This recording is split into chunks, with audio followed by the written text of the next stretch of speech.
for me. Highly trained through college study and practical down-to-earth experience, Alex Nolan is a specialist in land management, a public servant who is forester, engineer, botanist, and biologist, all rolled into one. Our story takes place on the Tumbling River National Forest, although it could be almost any national forest in the east, north, south, or west. The time is today, or any day in the life of one of Uncle Sam's forest rangers. I can't remember for sure just what it was that made me decide to become a forester.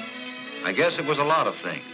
At first, maybe, a long time ago, it was just love of the outdoors, the sound of the wind in the trees,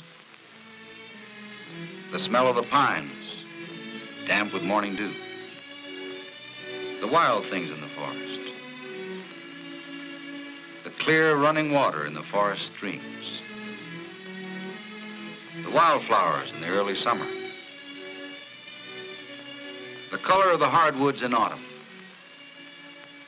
the first fall of snow in the winter. It was all that and more. I came to know that beauty was but one resource of the forest.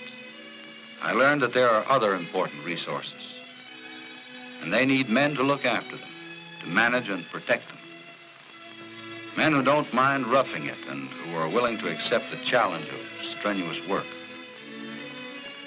I don't remember just when it was, but suddenly I knew that I wanted to be a forester more than anything in the world.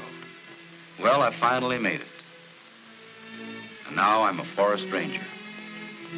On one of the districts where a horse is still needed to get around in some of the rough, roadless sections.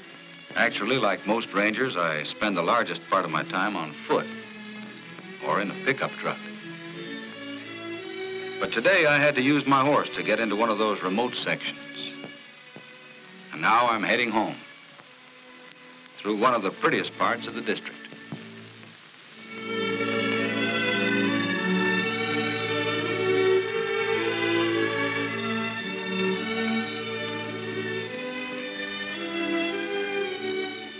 Here at the north end of my district are the big falls.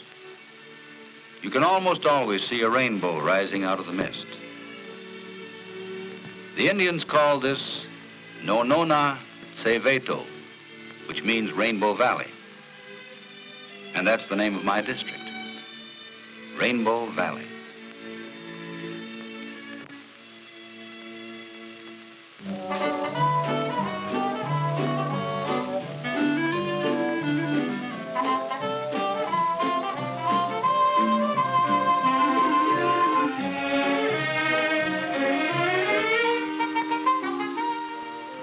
The ranger station is my central base of operations and my home.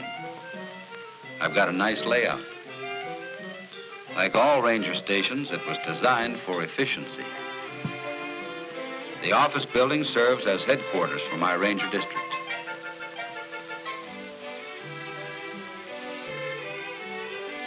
There's a garage and warehouse to handle the trucks and our supplies and equipment.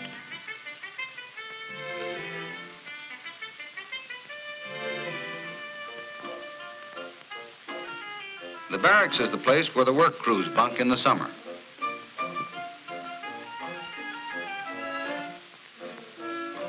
There's living quarters for the assistant ranger and his family. And a place where I can hang my hat.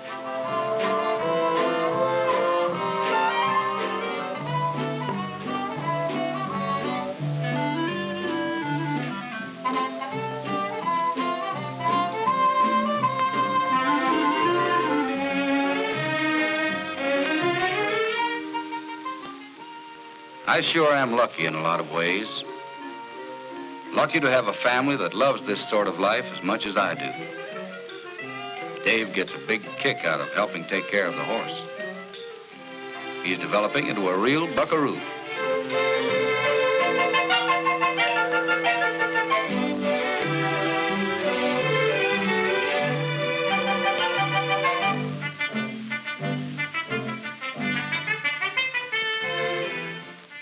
Judy loves the out of doors too, but she lends a willing hand with the chores around the house.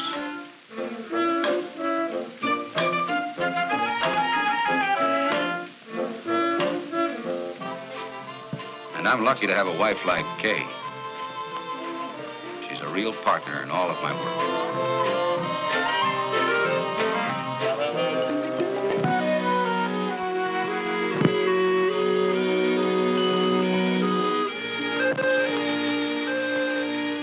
I know, of course, and so we give thanks to God for our many blessings.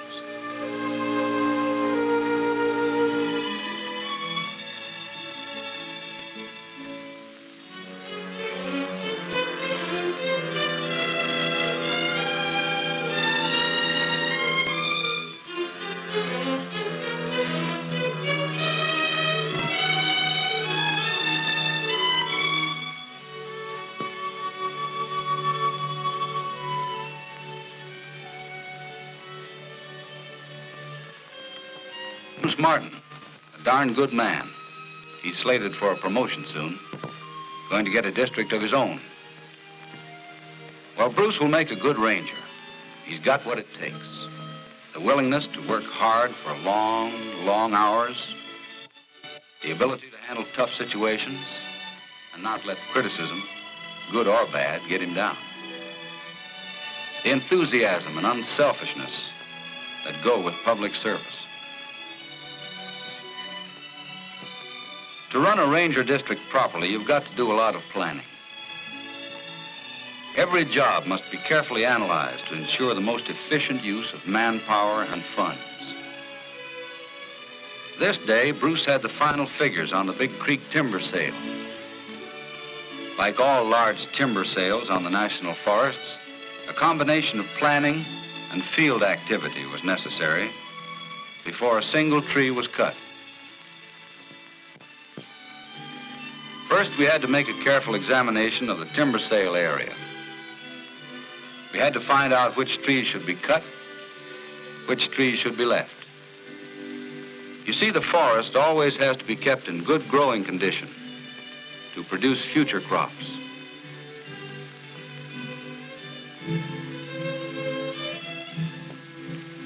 Then the boundaries for the sale were posted.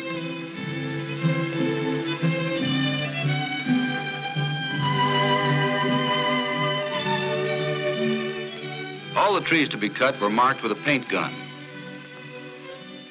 We marked the base, too, so that we would be able to check, even after felling, whether the right tree had been cut. Then we advertised the standing timber, and starting with a fair minimum price, sold it to the highest bidder. The Forest Service never does any logging itself. It's all done under timber sale contract by the purchaser. Bruce handled most of this sale, and he worked closely with the woods superintendent of the logging company that had bought the timber.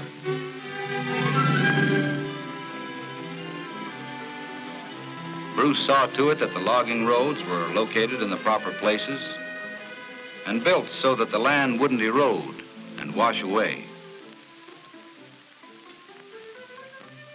The actual cutting operations went on for months.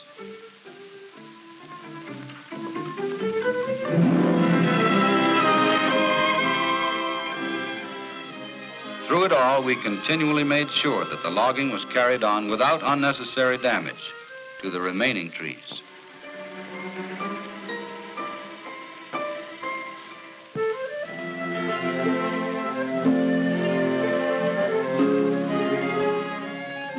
After the trees were cut into logs of proper length for hauling, they were dragged to a central point for loading onto trucks. Every log was scaled, that is, measured for the amount of sound wood it contained, eliminating any rotten or defective portions.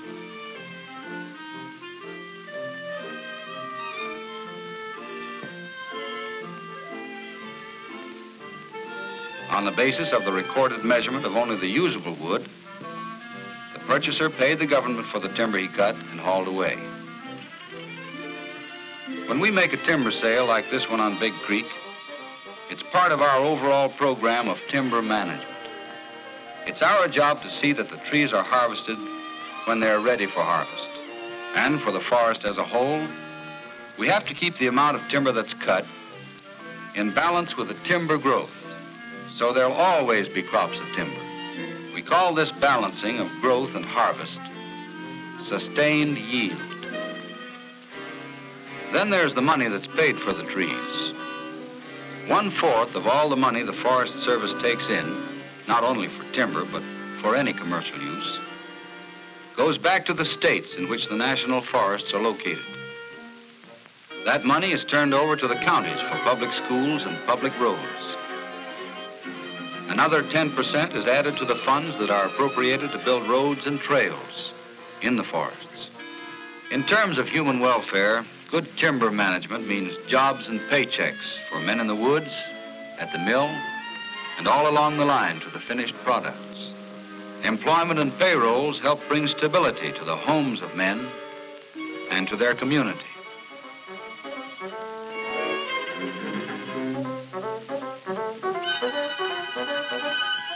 It means a lot to see the logs moving to the mill with the forest left in good condition to supply future crops of trees. The water, range, wildlife, and recreation values unimpaired.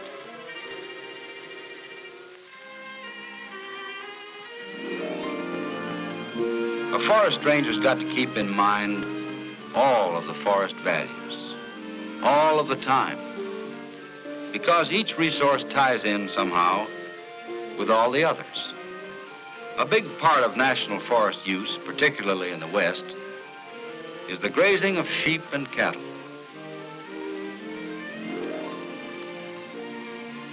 The ranchers pay a fee for the livestock they graze on the public forest land.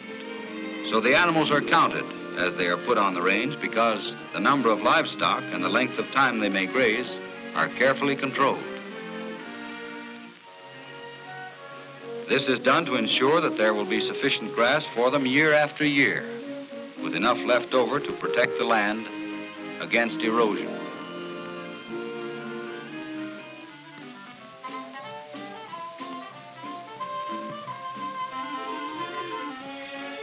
I make it a point to ride these rangelands with the permittee, that is, the man who owns the livestock.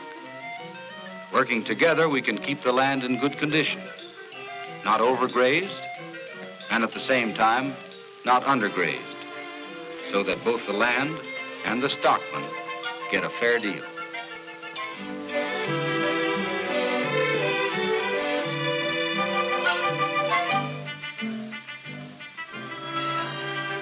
I've got other jobs, all of them important, all requiring some degree of planning. The idea, of course, is to make the forest as useful as possible to the public, and at the same time easier to protect and manage. Take our forest roads, for example. Every road we build is necessary for the management, protection, and use of the forest. Once they are built, the same goes for the forest trails. They've got to be kept open for our work crews, as well as for the many folks who like to hike or ride.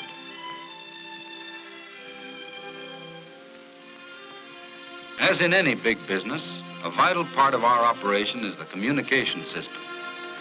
We have special radio channels and miles of telephone lines. Constant maintenance is required because in an emergency, such as fire or when someone is injured or lost in the forest, you've got to get the word out quickly. One of our major responsibilities, of course, is to build up and maintain the forest growth.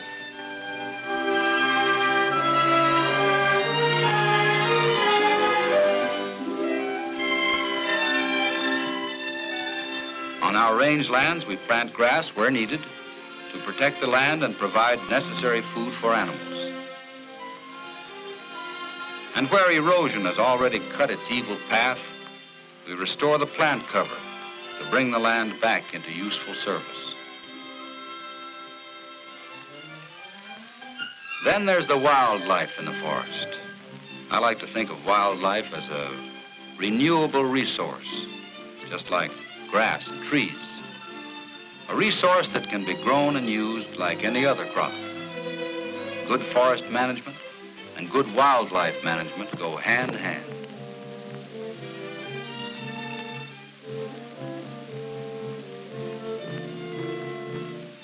I work closely with the state fish and game boys to provide better fishing and hunting under the state laws for the many people who love these outdoor sports.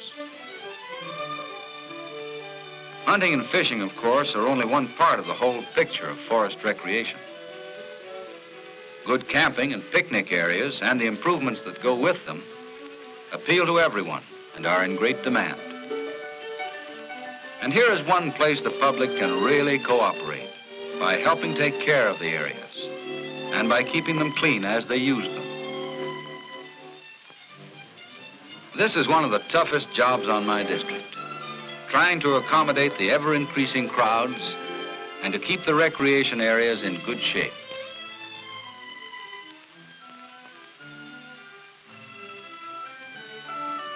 Just the same, I sure like to have people on the forest. I don't know of a better way to show them what's going on. For example, folks are usually surprised to learn that insects and disease kill more trees in the forest every year than fire does. When people have an opportunity to learn things like this right out where they're happening, they become as anxious as I am to keep their forest green and growing. Take those little rascals, the bark beetles. They can work their way into the tree through the thickest bark, where they lay hundreds of eggs.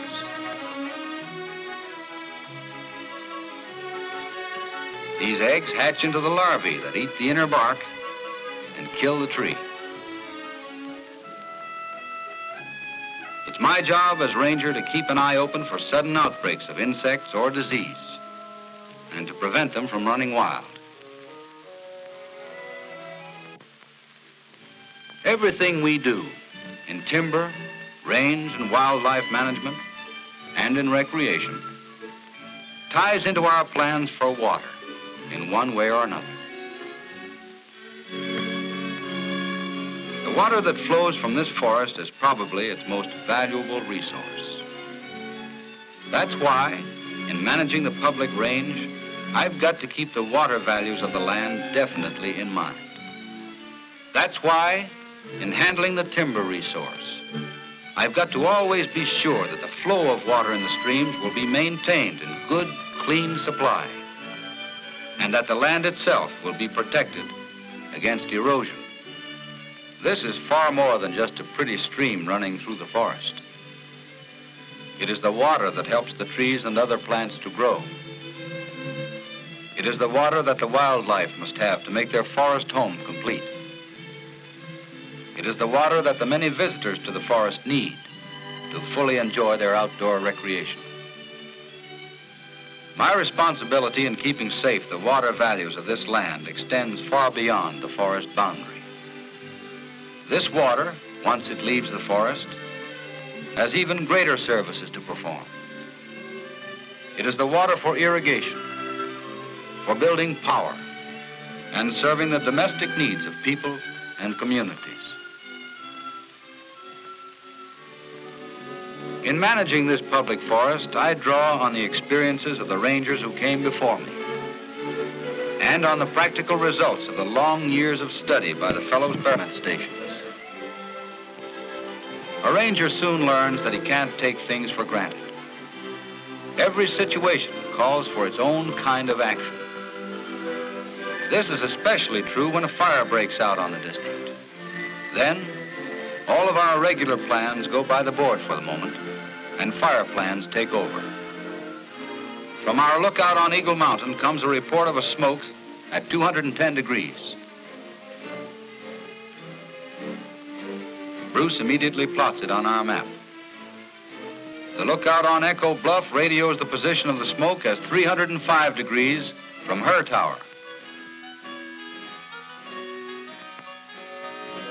Bruce makes his fix.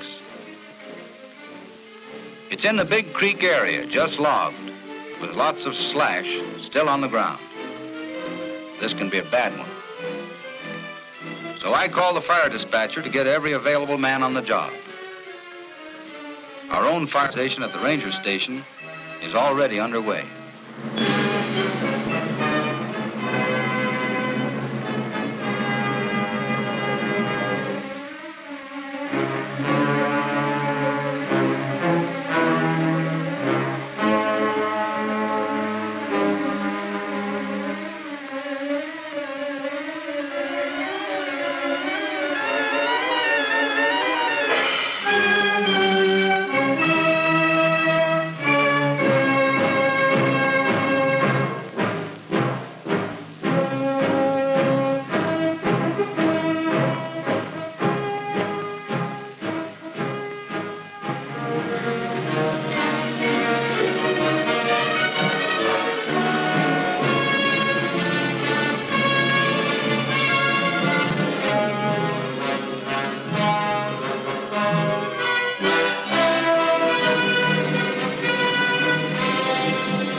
Don't let anyone tell you there's romance or glamour in fighting a forest fire. It's just hard, hot, tiring, grueling work. A lot of it's still got to be done by hand. You build a line around the fire. When you can't get water, you throw dirt. The idea is to keep the fire in as small an area as possible.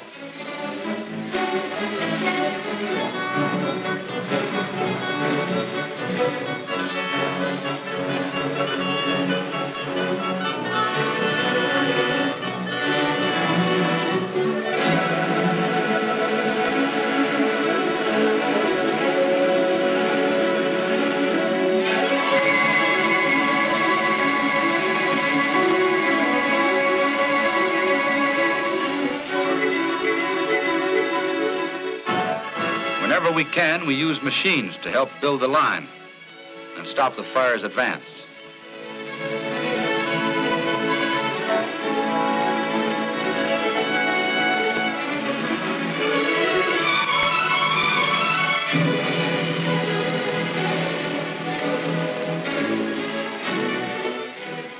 A forest fire can burn for hours, for days, sometimes even weeks.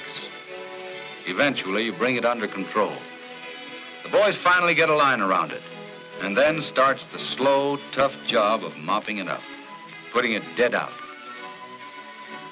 It's a real break when you've got a stream somewhere close, and you can pump some water in for the kill.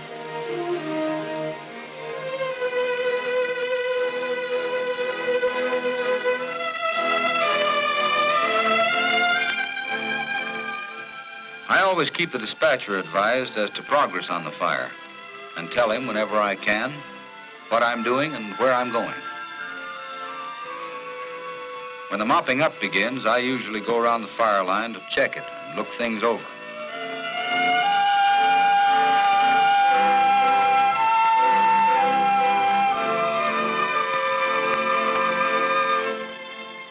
Fire does terrible things to a forest. If everybody could just see this, if they could just get the depressing feel of it, right out on the ground, I'm sure they'd be more careful with their matches, their cigarettes, and campfires.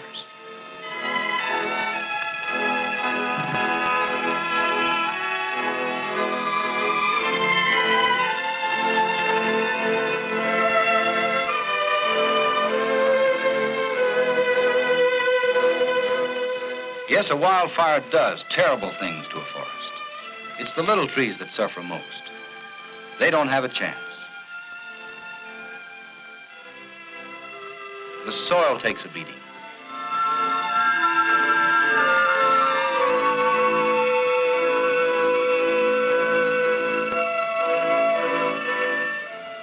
Hot water and ashes make it mighty tough on the fish.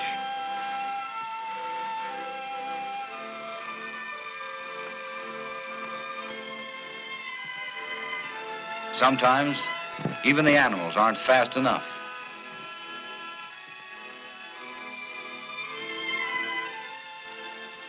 Well, a forest ranger has to learn to take the bitter with the sweet. Fire is a villain, sure. But fire isn't the only thing that makes a ranger's life pretty rough sometimes. There are so many conflicting interests in use of the forest. that you're often hard put to resolve them in the best interest of everyone. Most of the forest users, the timber operators, stockmen, miners, and sportsmen, are very cooperative and sincerely interested in safeguarding the resources of the forest.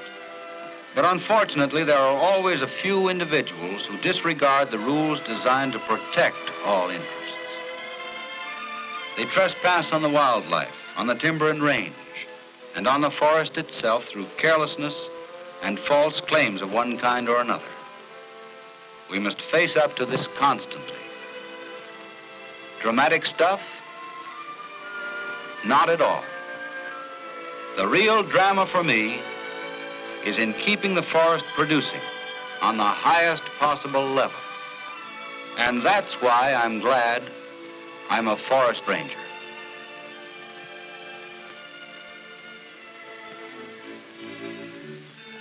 Yes, the Rainbow Valley Ranger District, just as all the others in the whole National Forest System, is managed and protected in the interest of every American. For timber, for grass, for wildlife, recreation, and for water. Not only for today, but for all the years to come. Because he is helping to guard this wonderful heritage of ours for our children today and their children tomorrow, Ranger Nolan is making a mighty important and necessary contribution to the security and strength of our nation. There's an old saying that you can find a pot of gold at the end of a rainbow. Well, Alex Nolan, Forest Ranger, has found his treasure here. It's his job of protecting and managing this forest so that it will always give so much to so many.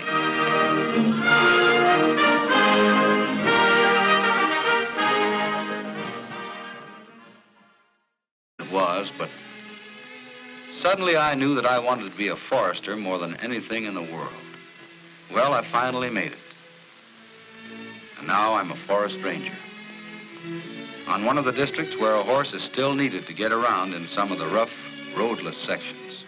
Actually, like most rangers, I spend the largest part of my time on foot or in a pickup truck. But today I had to use my horse to get into one of those remote sections.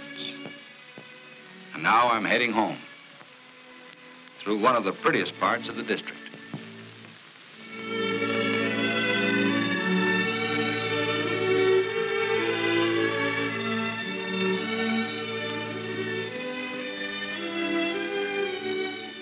Here at the north end of my district are the big falls.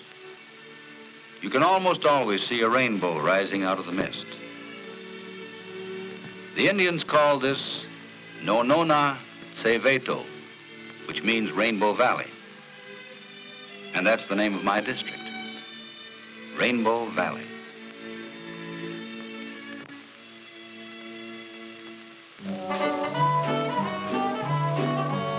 South or west, the time is today, or any day in the life of one of Uncle Sam's forest rangers.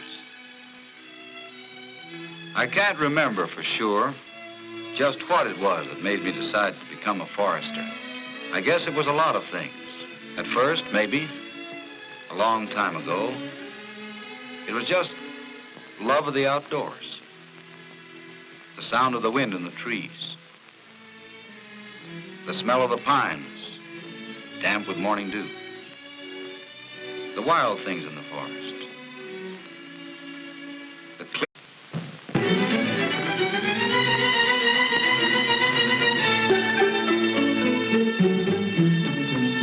and for me.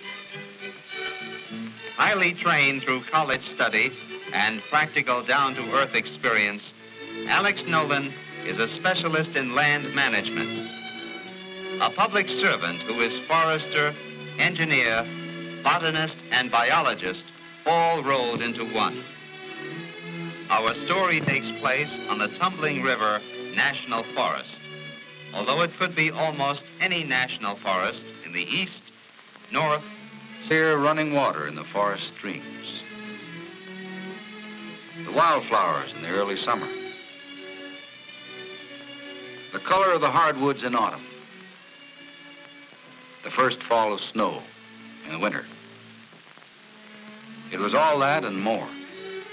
I came to know that beauty was but one resource of the forest. I learned that there are other important resources, and they need men to look after them, to manage and protect them. Men who don't mind roughing it and who are willing to accept the challenge of strenuous work. I don't remember just when